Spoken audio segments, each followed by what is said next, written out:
Think your breakfast is healthy? These common foods could secretly be sabotaging your blood sugar control. And most people have no idea. They're not aware of this. So today I'm exposing 5 everyday foods you might want to reconsider. That is, rethink about these things immediately. All right, let's get into it. Number one is bananas. For many people, they spike their blood sugar. Whether or not you know this or you're aware, or maybe you're overly afraid of bananas, let's talk about it, right? Bananas contain high amounts of natural sugars, specifically fructose and glucose, right? Both of those words end in OSE, combined with relatively low amount of fiber. Now that's true because people eat the inside part of the banana. If you were to put it in a blender as part of a smoothie, maybe rinse off the skin, and also then blend up the banana peel, you're going to get a lot more fiber. But most of us, we don't use bananas like that, right? We eat the inside part of that banana. Additionally, the riper the banana is, the more sugar it contains, causing rapid blood sugar spikes for many people, especially if it's eaten all by itself or in a large quantity, like you have two, three, maybe four bananas. They're also rich in all kinds of electrolytes like potassium. But the trade-off here, you really have to think about it, what's more impactful for your blood sugar. So here's an idea for you, a better option. Eat the bananas while they still have a green color. Don't wait for them to get totally yellow and be fully ripened. Eat them while there's still some green on the outside peel. This is a lower level of sugar that they will have at that point, and it makes it a more blood sugar friendly option if you're going to enjoy bananas because they do have nutrients that you can benefit from, but you don't want those as blood sugar spikes. Notice if the portion matters. Is it half a banana? Is it a full banana? Really big banana? Small banana, right? It all matters. Another option here that's just as good, maybe a little better if you have a big blood sugar spike when you eat bananas, is to swap it out. That's right. To opt for a different fruit, like say berries. The berry family in general is far more blood sugar friendly. That's raspberries, strawberries, blueberries, blackberries, raspberries, different kinds of berries. They have less sugar in general and a lot more fiber. This reduces the blood sugar impact, so consider that as a good option. All right, number two on our list is instant oatmeal. Now, I have to say, as a kid, what we had was regular still cut oats, the slow cook kind of oatmeal. This wasn't such a thing. But then over time, people were spending less and less time preparing their foods, including breakfast foods, right? And so the thing with instant oatmeal is that it is faster to prepare. But boy, what a trade-off for your blood sugar. Instant oatmeal is highly processed. This is why it spikes blood sugar. In general, as you listen to other videos here on my channel, and I encourage you to do so, you will find a theme that highly processed foods in general are trouble for blood sugar. They are often trouble for weight. They are trouble for your moods. They're trouble for issues with cholesterol, inflammation, etc. All the things. So what do we mean by instant oatmeal being a problem? It's being digested rapidly, right? So it hits your bloodstream really quick. This fast digestion also causes sharp increases in blood sugar levels. Your blood glucose levels go up quick. So whoop, you get on the blood sugar roller coaster.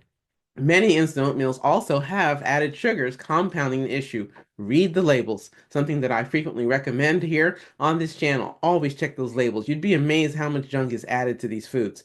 So instant oatmeals can have all kinds of additives, including sugars or sugar substitutes, all of which are telling your body, hey, that this has become sweet instead of just simply a processed grain. The better option here is to choose steel cut or rolled oats, as they are minimally processed and typically will digest more slowly. They can offer more stable blood sugar levels, so your blood sugar will rise, but hopefully not spike. It'll probably go up a little bit simply because you're eating. You can add nuts, flax seeds, chia seeds to further slow digestion. Another thought here is if you have any allergy to nuts, of course, substitute those for seeds. So that could be sunflower seeds, pumpkin seeds, etc. All of those things are going to help further slow the digestion, and they have more natural fiber as part of their constitution. So now remember that this healing journey is about progress, not perfection. Test, don't guess, so you know how your body responds to instant oatmeal or to a banana. Please don't add any sugar or syrup to the oatmeal. It will only make things worse. One idea is you could cook it in water that you had already put in a blender with one or two dates and swirl it around and cook it in that water if you'd like a little more sweetness. But in general, you might not even need to do that. Just add water to your oatmeal. Keep it simple, right? Okay, so what are your thoughts? Is this information new to you? It would be great to hear from you in the comments below. If you find the video helpful, kindly would you like this video, share it, and subscribe to the channel. This way you can help me grow the channel and reach others with this information. Thanks so much. Okay, moving on. Let's look at whole grain bread. Now, many times we're taught that instead of just simple processed breads, to have whole grain bread. I gotta say, what I've seen clinically is that it's not a magical thing. Whole grain bread can absolutely cause a blood sugar spike, just like, regular bread can cause a blood sugar spike. And so many breads that are labeled whole grain, they're still created with refined flours, right? They're still refined, just less obviously. Might even have a little crunch to them. These refined grains are made from the flour of the grain. They're quickly converted into glucose, blood sugar, in your bloodstream.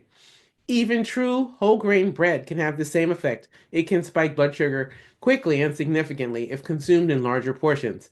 So look at your portions very carefully. If you find that one piece of bread is okay, great, enjoy it. If you find two pieces of bread are okay, great, enjoy it. If you find three is too much, now you've got the feedback that you need.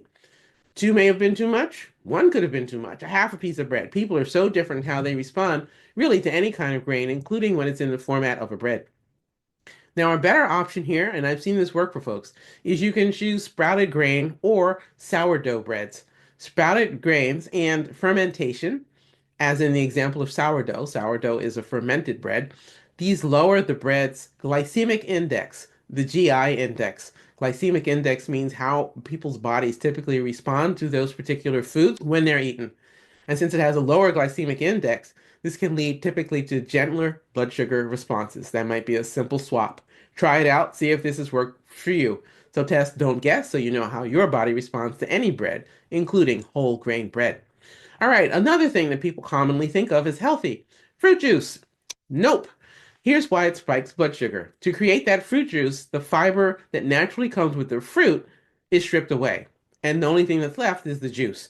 This fiber that's naturally found in the fruit will normally slow down your digestion and the absorption into your bloodstream. Once the fiber's gone, you're not getting that benefit. So this results in the sugars that are naturally found in that blood sugar entering your bloodstream really quickly, rapidly, and this causes sudden, sharp spikes in glucose levels, even with 100% natural juices. Beware. The fact that it's natural doesn't necessarily mean it isn't hammering your blood sugar.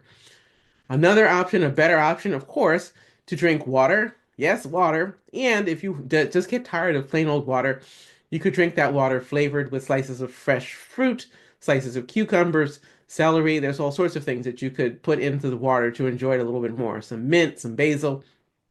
Or you can opt for simply eating whole fruits that retain their fiber and keep the skin on. Like say an example of apples or plums. Don't peel the skin. Enjoy it with the skin because the skin is where the fiber is. That's going to slow how quickly it hits your bloodstream, right? And slow your digestion of it. Now, if you really, really, really enjoy fruit juice, here's an idea for you. Dilute it significantly with water to reduce the concentration of sugar. Dilute it by at least half. Let me give you an example of this. If you would normally drink 8 ounces of fruit juice, only pour 4 ounces of the fruit juice into a glass that's measured so you know exactly how much you're getting, and add at least 4 ounces of water to that before drinking it. All right, this is what I'm talking about with diluting it by at least half. Okay, do something that's friendly for your blood sugar. If you find that you just can't go cold turkey and let go of fruit juices, that's one way to work with them. All right, and then our fifth one to look at here is granola bars. Now, a lot of times granola bars are promoted and marketed as healthy options. I beg to differ. Many of them are terrible. So here's why they spike your blood sugar. Granola bars often contain hidden sugars. This can include honey, various kinds of syrups, dried fruits, sugar. Read those labels so you know what you got, and refined grains. This can be quite the combination to really, really jackhammer your blood sugar.